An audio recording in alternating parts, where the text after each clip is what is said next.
Dios eterno, tu misericordia ni una sombra de duda tendrá. Tu compasión y bondad nunca fallan, y por los siglos el mismo serás. Oh tu fidelidad, cada momento la veo en mí. Nada me falta, pues todo provees. Grande Señor es tu fidelidad. La noche oscura, el sol y la luna, las estaciones del año también unen su canto cual fieles criaturas, porque eres bueno y por siempre eres fiel. Oh tu fidelidad, cada momento la veo en mí. Nada me falta, pues todo provees. Grande Señor es tu fidelidad.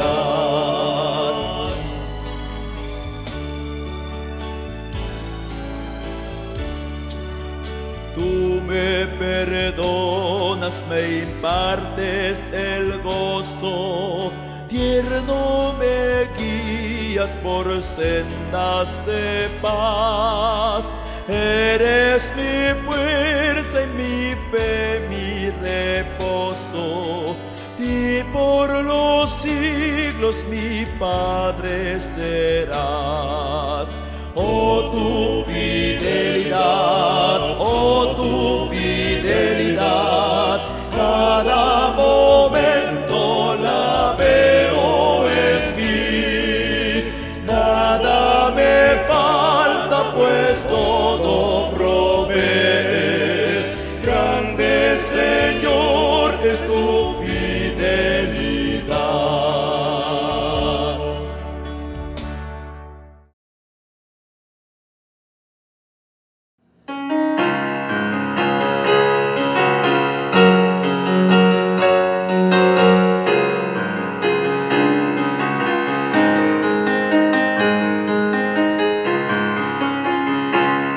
Tal como soy de pecador, sin más confianza que tu amor, ya que me llamas, acudí, Cordero de Dios, heme aquí. Tal como soy, buscando paz en mi desgracia y mal tenaz, conflicto grande siento en mi, Cordero de Dios, heme aquí. Tal como soy, me acogerás, perdón y alivio me darás, pues tu promesa yo creí, Cordero de Dios, heme aquí. Tal como soy, tu compasión vencido a toda oposición, ya pertenezco solo a ti, Cordero de Dios, heme aquí.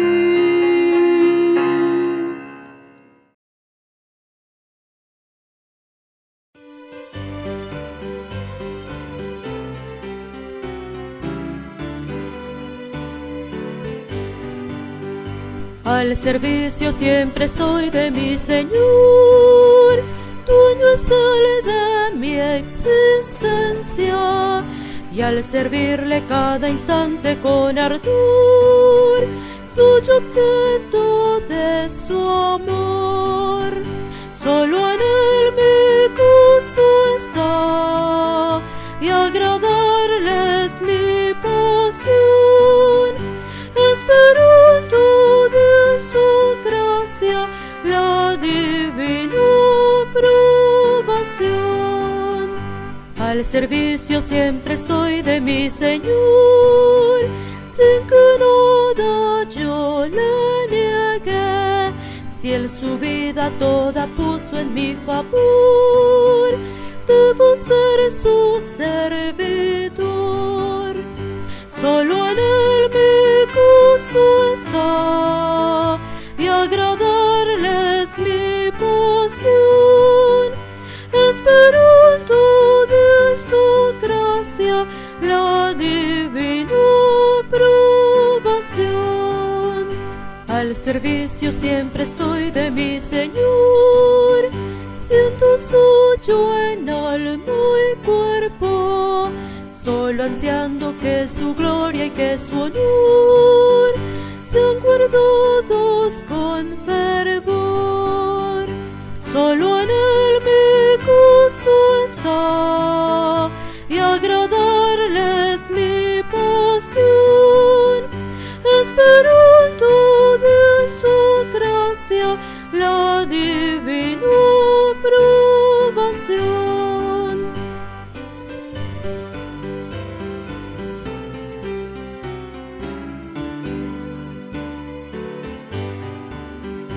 Al servicio siempre estoy de mi Señor, puede haber ideal más grande que en la vida ser su humilde servidor y vivir su ley de amor. Solo en él mi gozo está, y agradarle es mi pasión, esperando de su gracia la divina aprobación.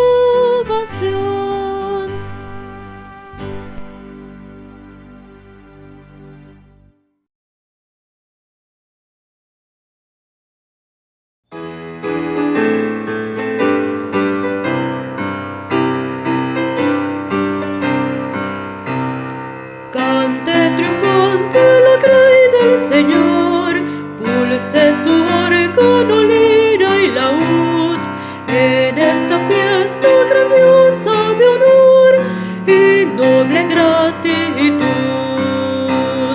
Suban al cielo cantares de amor, tras los espacios de azur y de luz, rindan con fe, tributo y loor, para dar gloria a Jesús.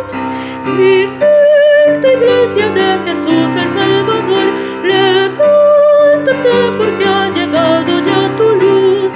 Viste triunfal tus galas de honor, para dar gloria a Jesús.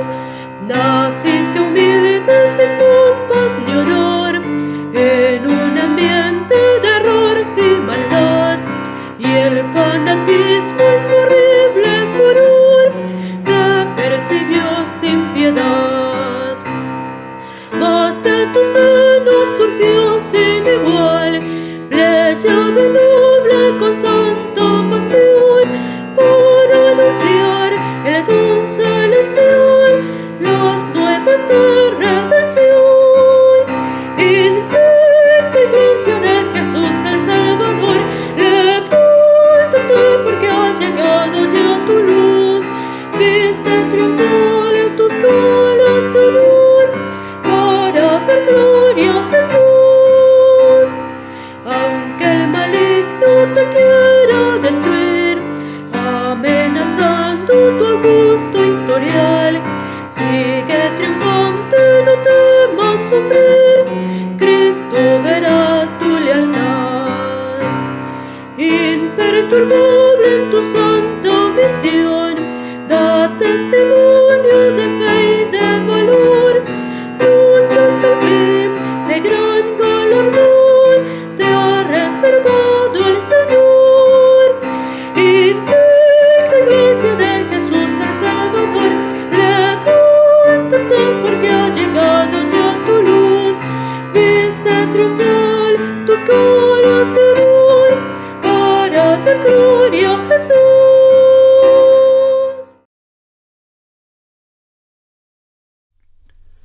Hermanos de la Iglesia al Divino Redentor, los saludo en el nombre de Cristo desde esta plataforma y les agradezco la invitación para que juntos podamos meditar en la palabra del Señor. En esta ocasión lo vamos a hacer en Hechos capítulo 13, en los primeros 3 versículos. Hechos 13. Había entonces en la iglesia que estaba en Antioquía profetas y maestros: Bernabé, Simón el que se llamaba Níger, Lucio de Cirene, Manaén el que se había criado junto con Herodes el tetrarca, y Saulo. Ministrando estos al Señor y ayunando, dijo el Espíritu Santo: apartadme a Bernabé y a Saulo para la obra a que los he llamado.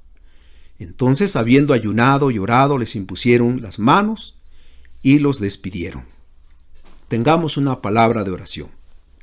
Señor, venimos a ti a través de Cristo nuestro mediador para suplicarte que nos des sabiduría en la meditación de tu palabra.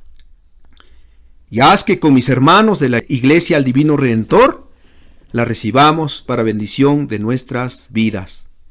En Jesucristo te lo pedimos. Amén. Una de las ciudades que comenzó a escuchar el Evangelio de Jesucristo, por creyentes cuyos nombres están en el anonimato, fue Antioquía de Siria.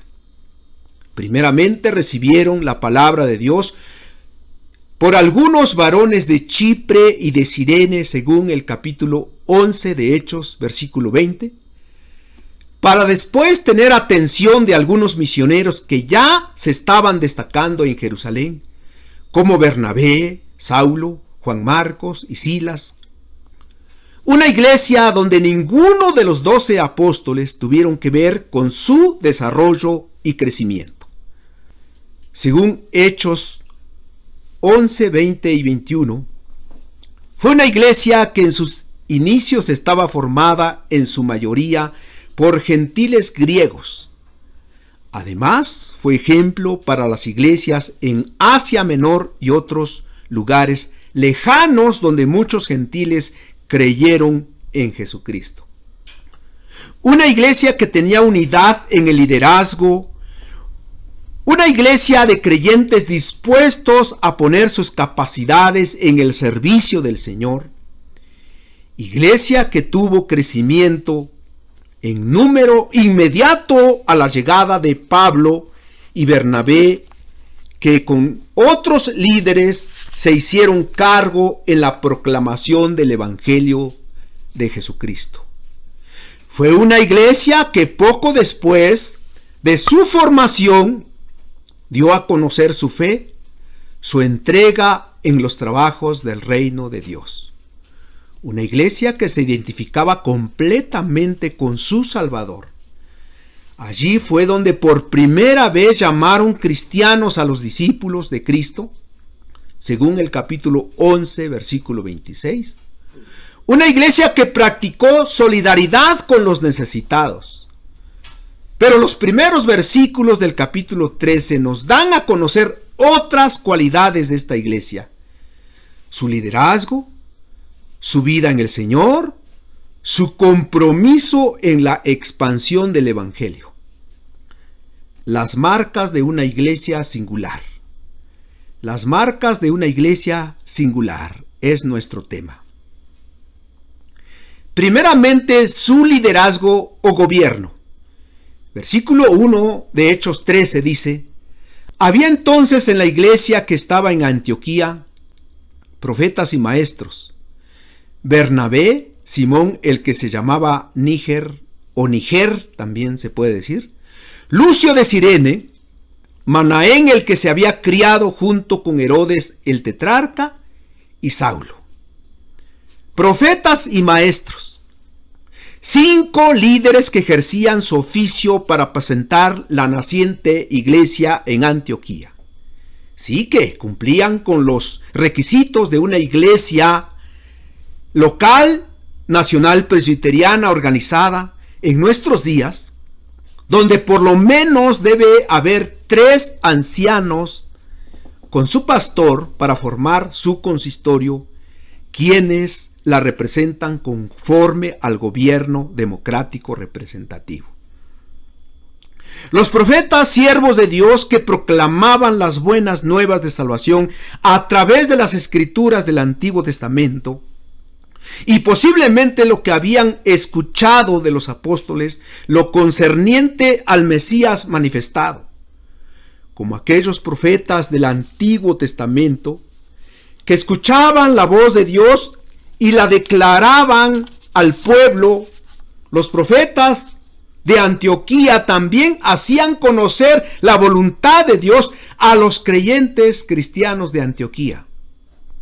Un comentarista dice sobre este particular: los nombres que se mencionan ilustran la universalidad de la iglesia y la ausencia absoluta de toda idea nacional o regional en el ministerio de la palabra durante aquellos felices días de la plenitud del Espíritu Santo.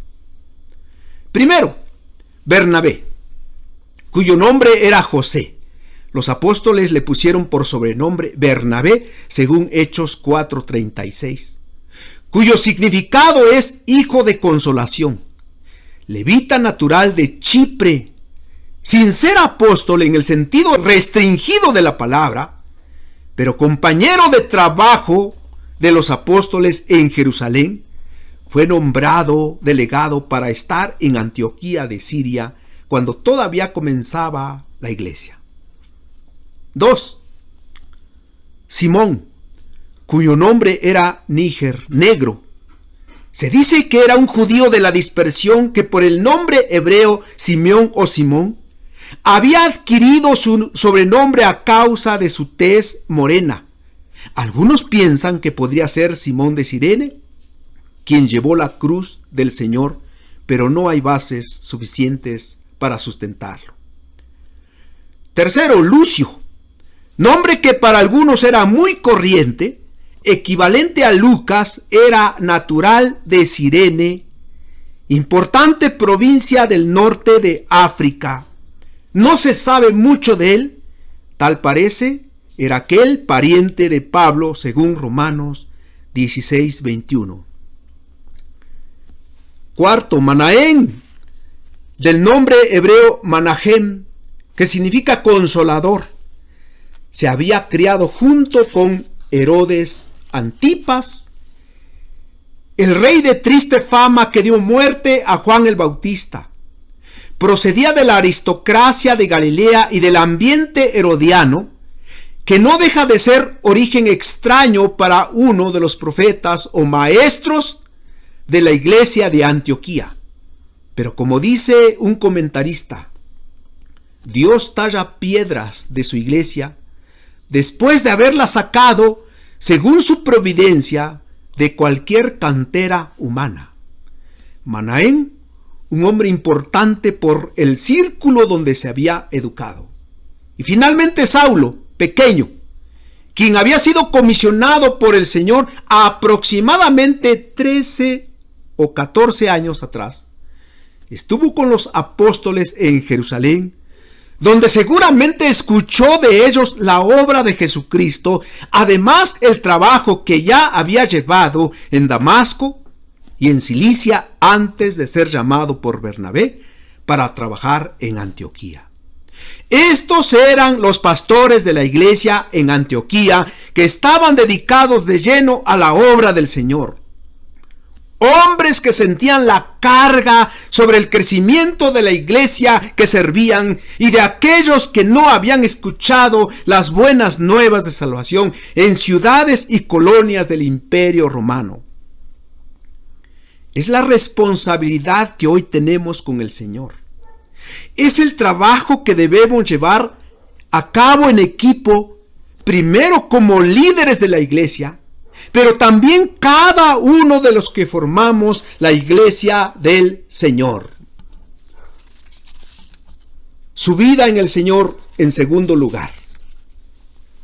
Dice el versículo 2 y 3. Ministrando estos al Señor y ayunando, dijo el Espíritu Santo: apartadme a Bernabé y a Saulo para la obra que los he llamado. Entonces, habiendo ayunado y orado, les impusieron las manos y los despidieron.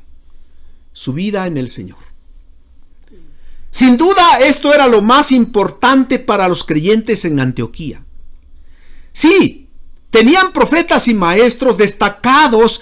Había un gran potencial en los líderes que dirigían cada etapa de la iglesia en sus diferentes organizaciones. Tenían sus actividades en la enseñanza de las escrituras del Antiguo Testamento a la luz de la obra redentora de Cristo.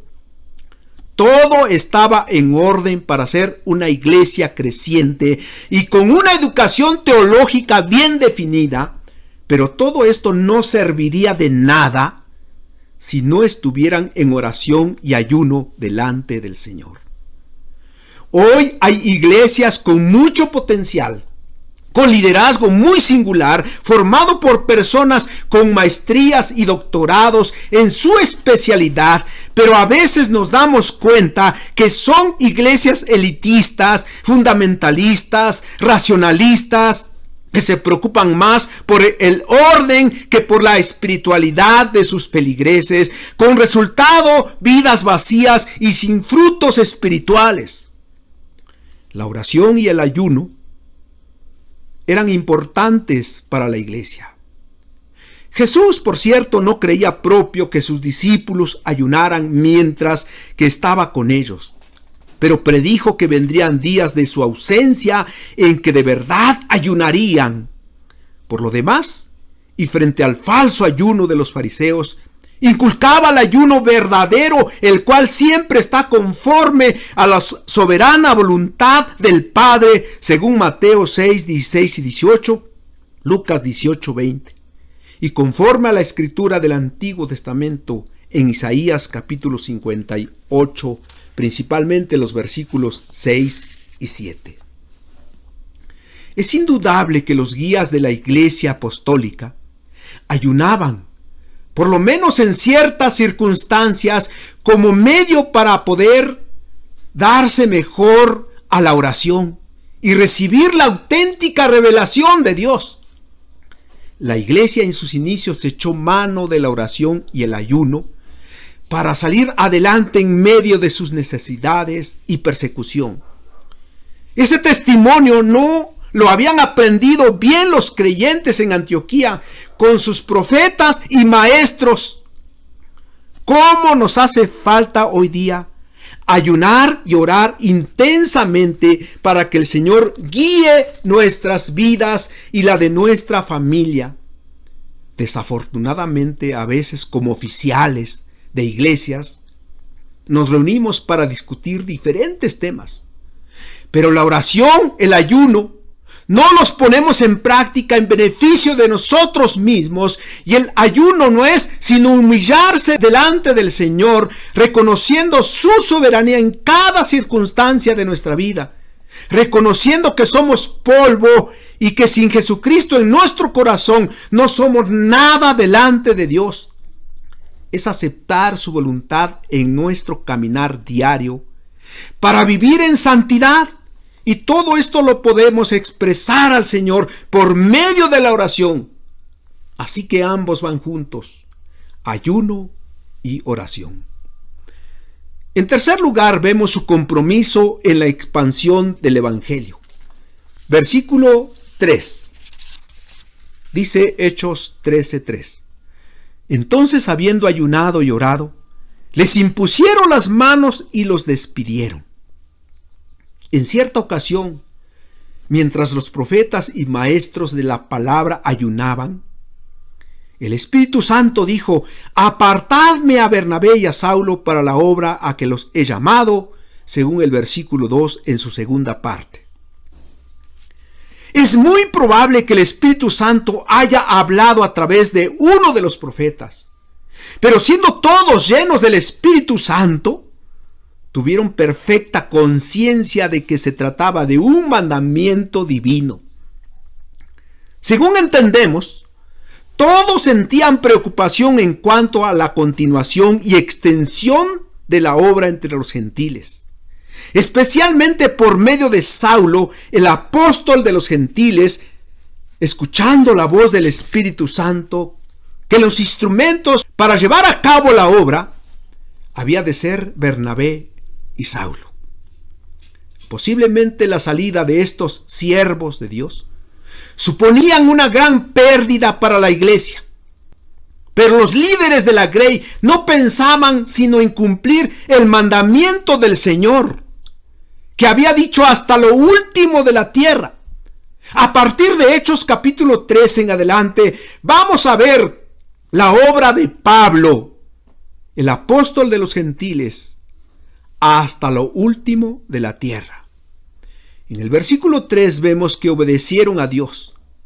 Los líderes eran hombres preparados, hombres que tenían capacidad para servir. Cada uno estaba dotado de talentos para hacer un trabajo excelente. Todo esto es importante.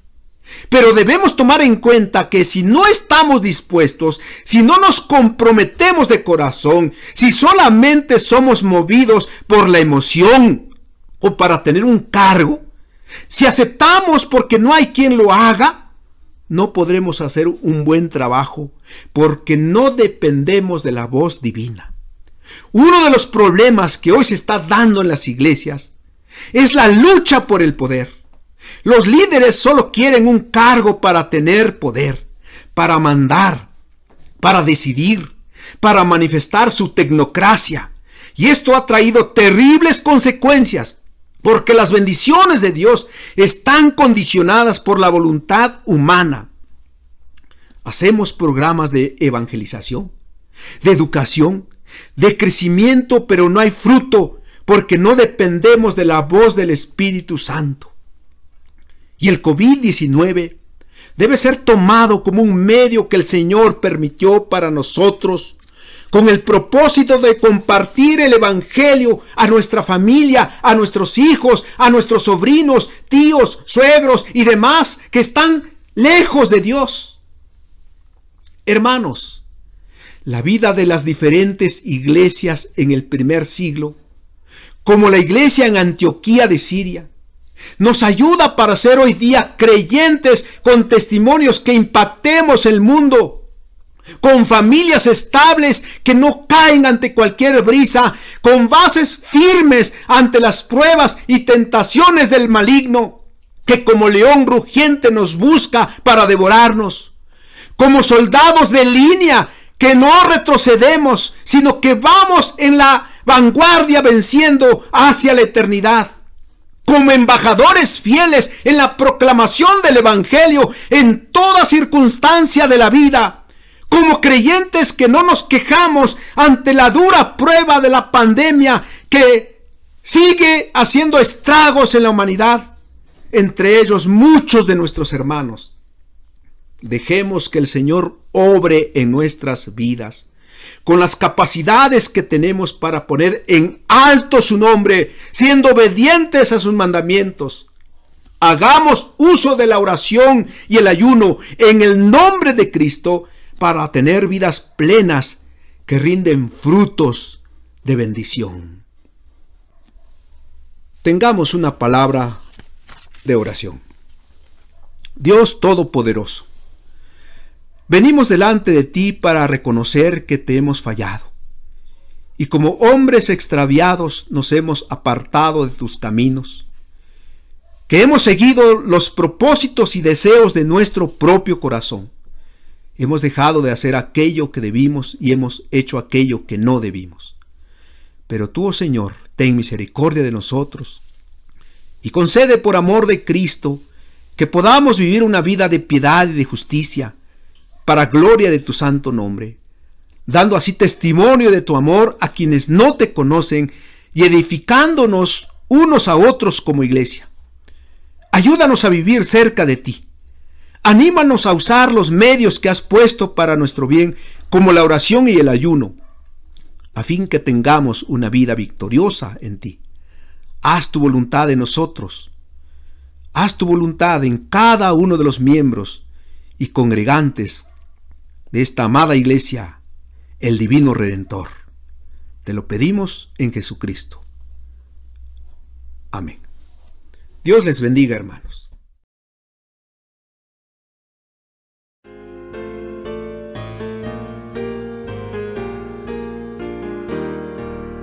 Traigamos contentos a Dios nuestra ofrenda, talentos y tiempo, dinero y salud, el cuerpo y la mente y toda influencia, también nuestra vida, todo es de Jesús. Dios es poderoso y quiere ayudarnos a fin que tengamos la gracia de dar, y sus bendiciones no habrán de faltarnos si somos constantes en el ofrendar.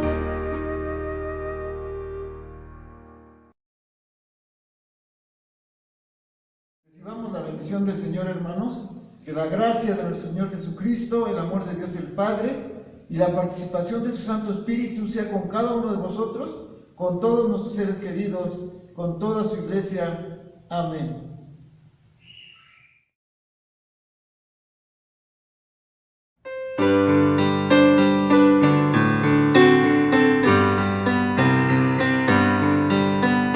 Gloria por siempre al Cordero de Dios, a Jesús el Señor, al León de Judá, la raíz de David, que ha vencido y el libro abrirá.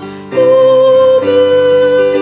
Los cielos, la tierra y el mar, y todo lo que en ellos hay, le adorarán y proclamarán: Jesucristo es el Señor. Gloria por siempre al Cordero de Dios, a Jesús el Señor, al León de Judá, la raíz de David, que ha vencido y el libro abrirá. Amén. Los cielos, la tierra y el mar, y tú